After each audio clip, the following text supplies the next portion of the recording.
Prominent MAGA leaders lashing out at Taylor Swift, of all people, this week.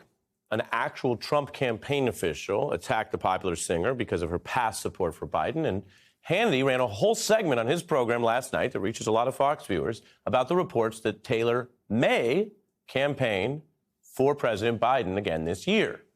He voiced his hope that she will not.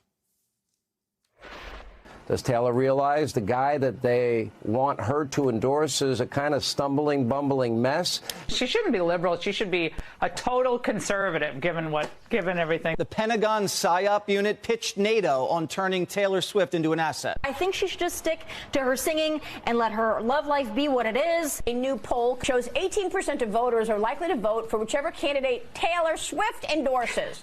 Uh-oh. Biden effectively has Taylor Swift as his VP. A single post of hers led to 35,000 new registrants. That's arguably more power than the president. The Republican fear of Taylor Swift is quite palpable there. And while attacks and conspiracy theories are mixed in, the bottom line is many Republicans correctly view Taylor as an influential force.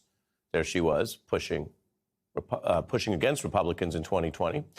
Her impact goes from culture and music to a wider resurgent feminism to civic engagement. It could shape turnout next year. Swift has only gotten larger and larger in our society and around the world. She's the most popular artist last year with over 20 billion streams. She's a literal global force with a record-breaking tour that showed the interest in her everywhere, basically, in the world, and an accompanying film that did well over the past few months. Conservatives are attacking someone so popular that she actually just became the first singer ever named Time's Person of the Year. They are picking this fight because they are afraid the Person of the Year is going to support the president and give him 4 more years. Her tour also got rave reviews. Welcome to the Eras Tour. It's a cool summer. Are you ready for it? I'm jumping back in the car and I cried like a baby coming home from the bar. I'm fine, but was it true? Love you ain't got the worst thing you ever had. So part of this is obviously all about Taylor Swift. Ask anyone who's ever listened to her or been to these tours. But there's also something larger going on. It's a measurable excitement about many women stars in fields that used to be dominated by men.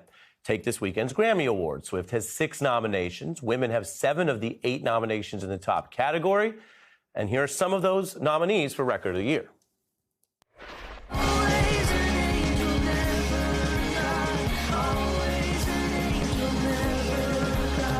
It's me. Hi, I'm the problem, it's me. But I'm not sure now what I was made for. I can buy myself flowers. I might do my best. Not the best idea. His new girlfriend's next, how I get here. Representation doesn't just start at the White House or in running a company. Sometimes it comes through life and culture and who you're used to hearing from and listening to and respecting. Now, one of those voices we heard there is Phoebe Bridgers. She recently told us about her songwriting approach. A lot of my favorite lyrics have kind of started as a joke, I think. I'm like, I can't actually say this.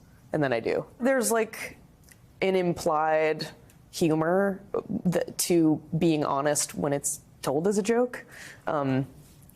So I think a lot of my lyrics are funny, and then people are like, dude, that's not funny. So these are some of the people that are having an influence. The wider cultural impact is something you know. It was on our show tonight and last night and all this year. People and women rising up in many ways against this crackdown on women's rights, voting in special elections, activism, culture, and sometimes a blend of the three. We can tell you Beyoncé just became the most decorated Grammy artist last year. This year's most nominated artist is SZA, another strong female voice. She has 9 nominations for her album SOS, which topped the Billboard 200 for 10 weeks.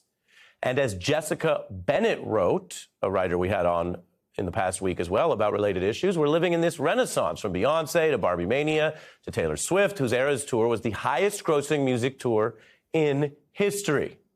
Not highest grossing woman, not highest grossing American, highest grossing tour ever. So when we look towards this weekend's Grammys, yes, we like music on the beat on this program, but this is larger than music. This is about the voices and the power and a clear moment we're living through. The young people don't really need telling at all. They're the most inspirational people to me. Honoring tradition and sharing their individual musical voices. You know, some things just don't change, and I see it time and time again. Who's the man behind the woman? I believe in our path. I will never give up. We need to come together now. It's time to stop blaming each other. Those are just some of the decorated artists, women artists we've heard from. So this feminist moment, this cultural power, which scares the right, which has Fox News freaking out, this blend is, I don't think, any more neatly separable or cleaved than how civil rights and musical and cultural leaders combined forces in past eras. If you say, oh, well, Dylan, that was more serious, or that was more lyrical, or that was more whatever, okay, take a step back and think. Are you sure? Or did Dylan just connect with a moment and a time in a certain way? Because that is what's happening now. From Taylor to so many of these other artists speaking about the civil rights issues and other issues of our time.